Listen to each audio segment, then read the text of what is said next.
नदी में एक बतख और उसके 3 बच्चे रहते थे। वे सभी एक साथ बहुत खुश रहते थे और नदी के किनारे खेलते रहते थे। एक दिन बतख का एक बच्चा खेलते खेलते नदी से काफी दूर चला गया और उसे रास्ते में एक बूढ़ा कछुआ मिला, जिसे देखकर वो डर गया। थोड़ी देर बाद जब बतख नदी के पास आई तो उसने एक बच्चे को नहीं देखा और वो परेशान हो गई। बतख अपने बच्चे की तलाश में जंगल के अंदर चली गई और रास्ते में उसे एक बूढ़ा कछुआ दिखाई देता है, जिससे वो अपने बच्चे के लिए पूछती है। तभी कछुआ एक टोकरी लेकर आता है और बतख को देता है। बतख जब टोकरी में देखती है तो उस टोकरी में उसका बच्चा होता है। ये बच्चा खेलते खेलते इस जंगल में आ गया था, इसलिए मैंने आपके बच्चे को एक सुरक्षित जगह पर रख दिया।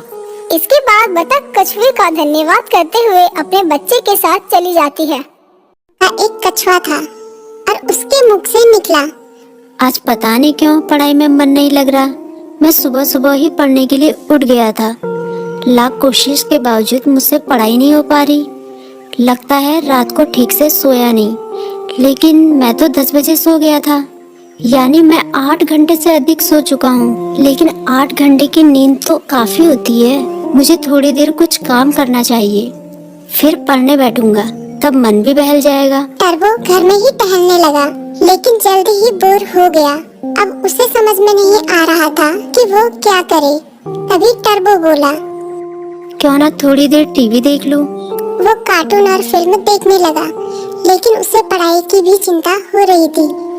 उसने कुछ ही देर बाद टीवी भी बंद कर दिया। उसने फिर से अपनी किताब खोली। टर्बो का काफी सारा होमवर्क बाकी बचा था, लेकिन पढ़ाई में मन न लगने के कारण परेशान था। ऐसे तो काम नहीं चलेगा, क्यों ना मैं अपने किसी दोस्त की मदद लूं। इस तरह उसके मन में लिली नाम की गिलहरी, किट्टी नाम की बिल्ली, मीकू नाम का खरगोश जैसे दोस्तों के नाम आए। मैं मीकू के पास जाता हूँ, वो काफी बुद्धिमान भी है, वो मेरी जरूर मदद करेगा।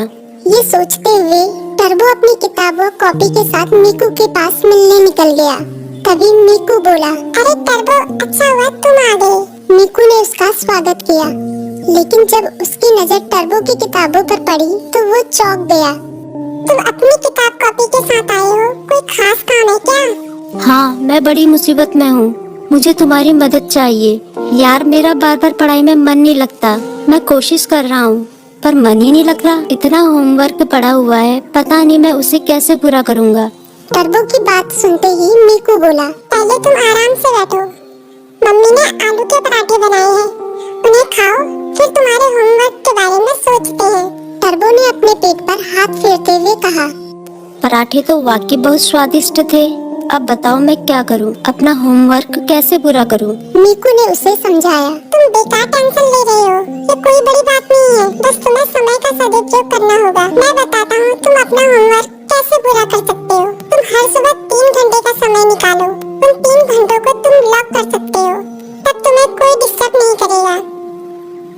तभी टर्बो बोला, लॉक मतलब? मीकू बोला, मतलब जैसे कि हमारी अलग अलग क्लास होती है, गणित, विज्ञान, इतिहास, बिल्कुल उसी तरह जैसे हम गणित की क्लास में सिर्फ गणित पढ़ते हैं, विज्ञान की क्लास में सिर्फ विज्ञान, उसी तरह से इस लॉ क्लास में भी तुम सिर्फ पढ़ाई ही करोगे। चाहे कुछ भी हो जाए, तुम 3 घंटों में दूसरा कोई काम नहीं करोगे। वैसे अगर बहुत जरूरी काम हो तो बात अलग है, लेकिन तुम्हारा पूरा जोर पढ़ाई पर ही होगा।